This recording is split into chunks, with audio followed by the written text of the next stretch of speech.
After repeated mistakes involving inmates, the Bexar County Sheriff sidelines his jail chief.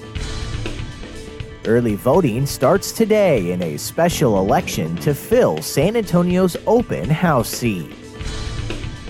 And the city of Kirby and Bexar County end a joint agreement to run a San Antonio area animal shelter.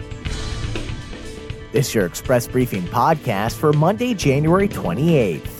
Subscribe to this and other free content at expressnews.com/podcasts. And get each day's top news and sports headlines delivered to your inbox at expressnews.com/newsletters.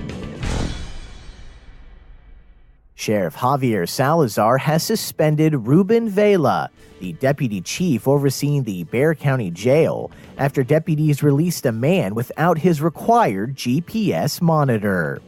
The Saturday suspension comes after just the latest gaffe in a string of events that have plagued the sheriff's office and its detention facility over the past year. Salazar personally brought 26-year-old Tarek Andres McCoy back into custody Sunday after deputies couldn't contact him. McCoy finished a sentence for a misdemeanor charge of evading arrest or detention when he was released Saturday. And when a deputy misread McCoy's release order and a supervisor didn't catch the deputy's mistake, he was released without the state-mandated monitor. In addition, less than 2 weeks ago, an inmate who had an Immigration and Customs Enforcement detainer was mistakenly released from the jail. Following Saturday's GPS tracking error, Sheriff Salazar suspended interim jail administrator and deputy chief Ruben Vela and announced Captain Avery Walker would assume responsibility over the jail. Vela had been running the jail as the sheriff searched for someone to permanently take the job, and both Vela and Walker are the only active deputies on the list of 50 or 60 applicants for the position. The agency has opened an internal investigation over Saturday's incident and says it will also conduct an audit of current systems and practices to determine what changes are necessary. The high-profile errors come during a tumultuous period at the jail. Last year, 26 BCSO staff members, mostly jailers, were arrested for crimes ranging from assault to drunk driving. Sheriff Salazar then brought in a law enforcement psychologist that he says he hopes will change the culture and curb misconduct in the department, which has about 1,500 deputies. Early voting begins today in the special election to replace Justin Rodriguez in the Texas House of Representatives. Rodriguez vacated the House District 125 seat when he accepted an appointment to the Bexar County Commissioner's Court, and 4 Democrats and 1 Republican are now vying for the job. Early voting continues through February 8th, followed by the special election on February 12th.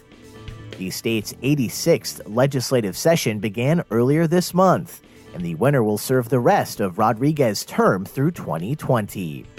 Lone Republican candidate Fred Ronhell owns 2 small businesses and has served as a precinct chair and on community groups.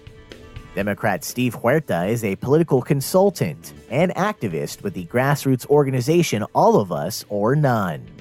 Ray Lopez is a retired AT&T executive who served for 8 years on the San Antonio City Council. Coda Rayo Garza is a senior coordinator for the San Antonio Independent School District and has also worked as a policy advisor to city council members. And Arthur Reyna is a lawyer who held the House District 125 seat from 1996 to 2002 and has also served on the Leon Valley City Council. 6 sites are included in the early voting period, and unlike Election Day, voters can go to any of the sites to vote regardless of their precinct.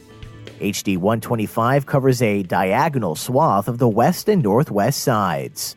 Voters can check their registration and verify whether they live within the district on Bexar County's website, bexar.org.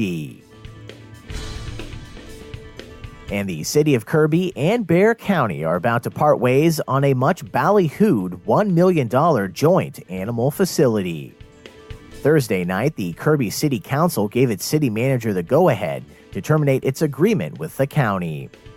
The state-of-the-art facility is located near the city's former shelter and opened in May 2017 after a year of construction.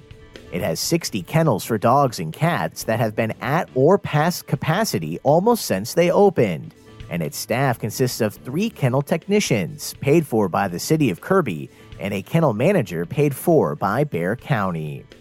The idea of ending the management arrangement first surfaced in talks in September of last year and was discussed again in December.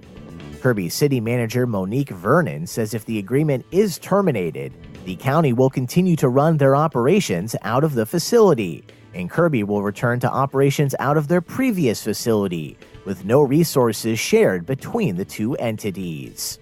Kirby officials say future talks with the county will determine how best to divide current supplies on hand and how to divide any donations given to the facility in the city of Kirby's name. Bexar County Public Works Director Renee Green anticipates an amicable split, noting no animosity in the decision and that the project just didn't work out as parties would have liked.